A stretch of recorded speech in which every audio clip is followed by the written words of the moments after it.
आई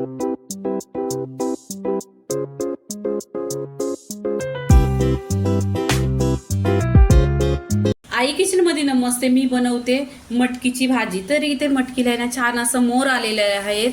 हे घरच्या घरी आणलेले आहेत आणि माझा व्हिडिओ पण हा युट्यूबवर तुम्ही पहा. गॅसवर कढई ठेवलेली आहे, त्याच्यामध्ये 1 चमचा तेल टाकलेले आहे. तेल छान असं गरम झालं पाहिजे.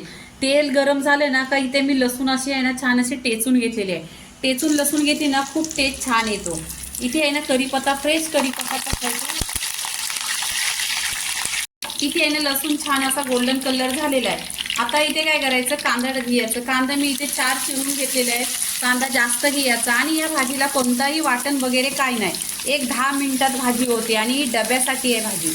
आता इथे कांदा आहे ना छान असा गोल्डन कलर करून घ्यायचा, तेलावर परतून घ्यायचं.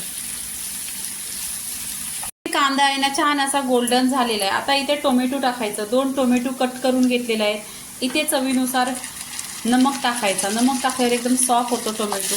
छान असं तेलावर परतून घ्यायचं. पूर्णपणे टोमॅटोचा इथे पाणी झाला पाहिजे. इथे कांदा आणि टोमॅटो एकदम सॉफ्ट झालेला आहे. आता सुके मसाले टाकायचं.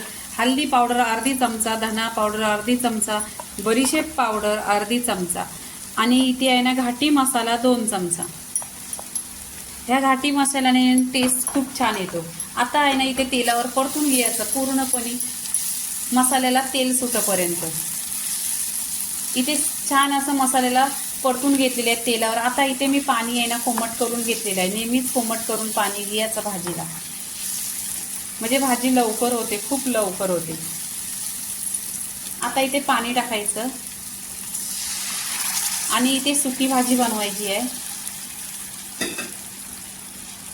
आता इथे ही मटकी आहे ती घ्यायची. ही 250 ग्राम मटकी आहे. मसाल्यामध्ये छान अशी मिक्स करून घ्यायची. मिक्स केल्यानंतर वरून कोथिंबीर टाकायची. कोथिंबीर टाकली ते पहा, भरपूर अशी फ्रेश कोथिंबीर टाकायची. परत एकजीव करून आहे ना चांगली मिसळून घ्यायची. आता इथे काय करायचं, ढाकण लावायचं आणि 15 मिनिटं छान अशी शिजवून घ्यायची. इथे आहे ना 25 मिनिटं पूर्णपणे झालीत आणि छान अशी मटकीची भाजी आहे ना इथे सुक्की भाजी बनलेली आहे. ही भाजी तुम्ही टिफिनला घेऊन गेले तरी 1 नंबर आणि टेस्टी पण 1 नंबर आहे. तर आपण पहिल्यांदा कोथिंबीर टाकलेली आहे. आता थोडीशी वरून कोथिंबीर टाकायची. गॅस इथं बंद करायचा आणि ही रेसिपी पूर्णपणे झालेली आहे. चपातीशी 1 नंबर लागते. तर पूर्णपणे रेसिपी झालेली आहे. लाईक करा, शेअर करा, सबस्क्राईब करा आणि नेहमीच खात राहा. धन्यवाद.